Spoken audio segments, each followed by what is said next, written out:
I've got some chicken. It's going to be a shepherd's pie kind of day. This could be leftover chicken, leftover turkey, whatever, but I've removed the last bit from the bones, and so this is about how much I've gotten.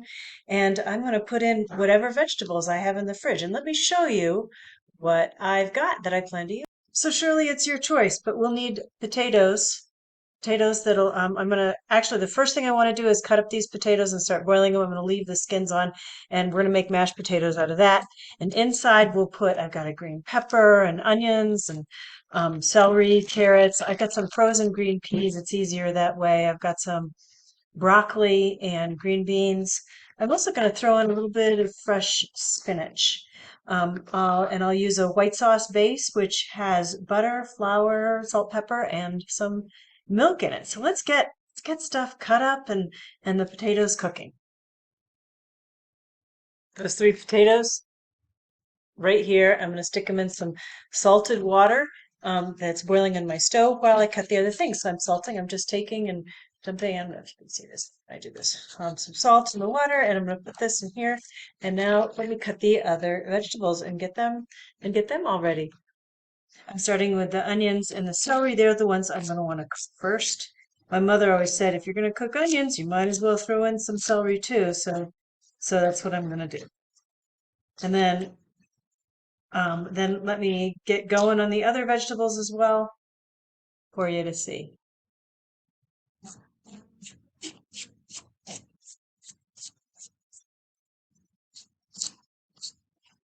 I'm gonna put little slices here. Some of these coins get kind of big at the end here, don't they? And yeah, I've been taken to the emergency room for getting some bad cuts in my fingers, so always be careful. I'm not doing that whole head of broccoli. I'm just doing about this much. And I'm not really making it a fancy cut. I'm thinking it'd be nice to get this done. I don't know if you can see my potatoes are boiling over here. We want to get them nice and soft so we can make mashed potatoes out of that.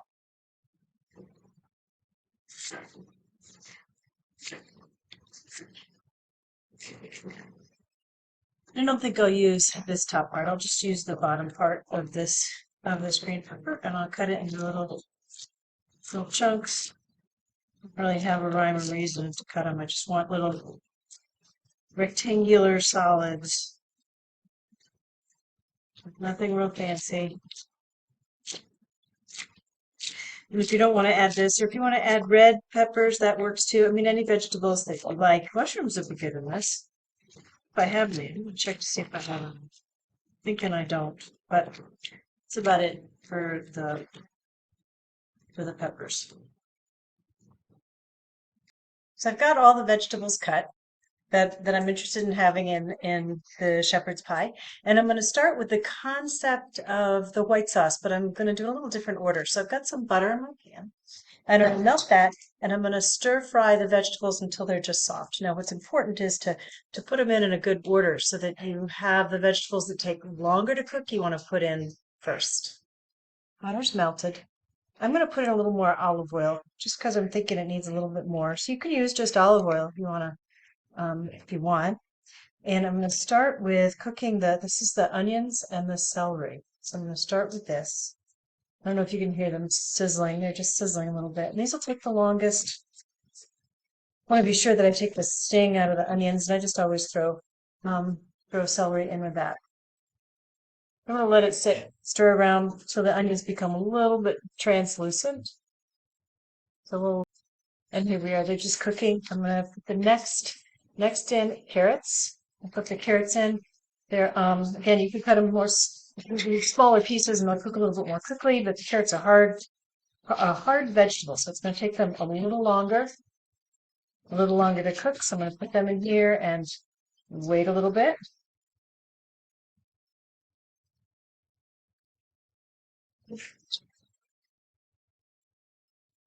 Okay, it's been a couple minutes. The carrots are just beginning to get soft. I've got some broccoli here. I'll put the broccoli in, and I cut the broccoli in pretty tiny pieces. I think in shepherd's pie, it's nice to have those pieces smaller. And when this starts, broccoli, it starts getting bright colored green when it starts to cook. So right when it starts turning bright colored green, I'm going to put in the beans. And then last will be my beans, and last will be the green peppers. And I've got some frozen peas, at the bottom somewhere there, but those will cook really quickly as well.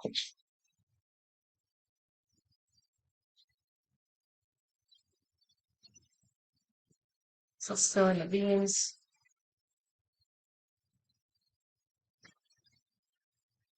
And I'm going to let this sit a little bit, so I'll let time pass. So a little bit more time has passed. The broccoli is bright colored, and I'm dumping in the frozen peas and the green pepper. And all we really got to do is thaw those peas. And then I still have some liquid at the bottom, some butter. If you don't, you can add a little bit more. But I'm just going to take and this is flour, and I'm just going to put a little bit of flour. So this is where I can get the white sauce like. I put the flour in, there's already some butter in there. I'll stir this around so it coats the vegetables a little bit. This will be it's a thickener, it'll be what makes it a little thick. And then I'll add some milk. And if you have cream's an awesome thing to add. So I'm just going to add some milk here. And I also have some, so this will thicken up nicely. I also have some broth from when I was getting the chicken off the last of the bones. I boiled it in some water. So this was from my leftover chicken. Let's see if you can see what this looks like. It's just a chicken broth. And I'm going to put it in. It's not currently hot, but it'll heat up pretty quickly. So you can see there I've got the cream sauce. It'll be thickened with between the butter and the flour. I want to get it to simmer. It looks like it's cooled off a little bit. While I'm at it, I'll throw in some thyme. Because I like thyme. How much? I don't know. Some basil. My mother used to always say basil. I need to take the lid off. It's not on there. And then I've got some oregano from my neighbor's garden that I dried a little while ago, probably last summer.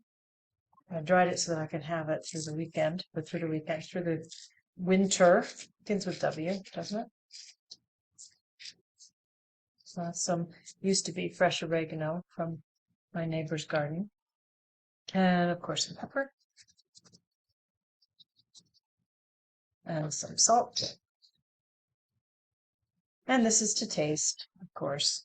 And if you put less salt in, somebody at the table can always put more if they like it more. So it's starting to heat up. So the white at the bottom, I don't know if you can see, it's getting a little bit thick. So it's like it's in a white gravy. And I can make it more like a chicken gravy by adding a little bit more of this. And it's the idea of just adding this a little bit more. Let it thicken up, stir it a little bit, but I've got vegetables in there for now. And I'm going to let this come back and simmer, and I'll stir it around while it's simmering.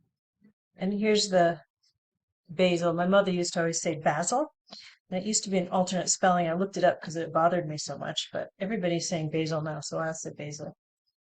I'm going to let this bubble a little bit to become thick, which is what it's doing. I want to be sure I get some gravy in there, and I want a little bit more gravy because I haven't even added the chicken yet. So I'm going to add a little bit more of this. You could continue adding the milk or put some cream in it, and you're going to get a really creamy, tasty shepherd's pie. Let that simmer, and I've got my chicken, and this is the leftover chicken. You could always do with less. We're having my daughter's boyfriend come over, and he's got an appetite. So I'm going to put in more chicken because I know he'd like that. And this is chicken from a rotisserie chicken Costco. So I didn't cook it. Can't stake a claim to it. But stirred it up, and I've got all the vegetables that I want. And I didn't have mushrooms in the fridge, but if you have mushrooms, they would taste really good in here. And I think I'm going to turn off this heat, and I'm going to check on how the potatoes are doing to see if they're soft enough to make into mashed potatoes.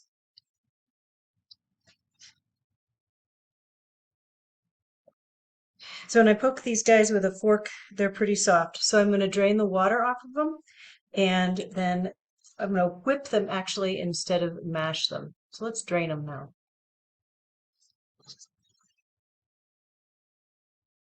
So I've just drained them. Now I've taken them off, and there's a little bit of water left in there. I'm going to want some water. That may be more than what I need, so I'm going to spoon that out, and I'm going to add a little milk to that also. So here we go. Here's our soft potatoes, and I said I'd whip them instead of mash them. So I'm just going to take this hand and this. But I do have some water at the bottom there. I'm going to make them a little bit creamier by adding some milk. How much? I don't know. I'm not measuring it, right? A little bit. If you add cream, it makes it creamier.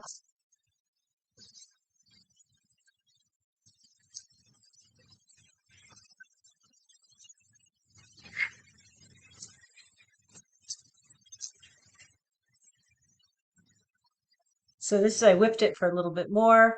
I didn't add spinach yet. The spinach, fresh spinach particularly, if you use it, it shrinks down to very little. And it doesn't take long to cook. It's like mushrooms. So I'm just gonna put some leaves of lettuce in here, or leaves of spinach in here.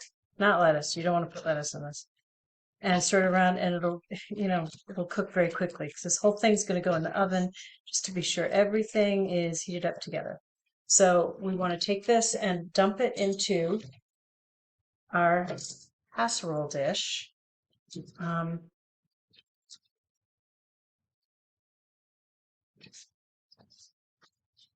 Just put everything there, and then we're going to spread the mashed potatoes over the top.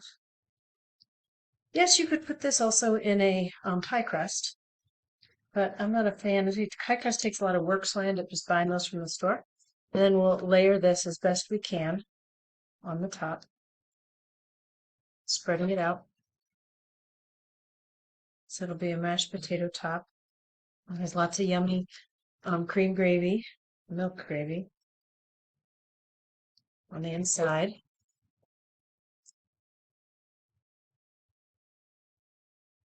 You could also top this with stuffing. My family likes stuffing, so I think I'm going to take out some of that stuffing that I used for the cauliflower ham and cheese casserole, if you saw that recipe, and I'm just going to put a little bit on the top. I think that would be good. You could dot this with butter if you'd like. If you don't mind butter consumption, some people do, and we probably should start thinking about that. So that's what this looks like, topped with a little of the Pepperidge Farm stuffing mix. Breadcrumbs will add a little flavor, and add a little crunch. I don't know, plop this in the oven for about 20 minutes until it's all heated through. It's about 350 oven. Okay, let's take it out from the oven and see what it looks like. Because we're starting to smell it. So there it is. It's looking good. So let's see what it looks like when we put it on the plate. All right. Let's see, I've got the mashed potatoes on top, all those vegetables underneath, and I'm going to put them in a bowl. Here's the gravy that I can pour over the top. Nice hearty meal, really good for leftovers. I hope you enjoy it. Measure it however you want. I cook it without measuring a darn thing in here. Enjoy your meal.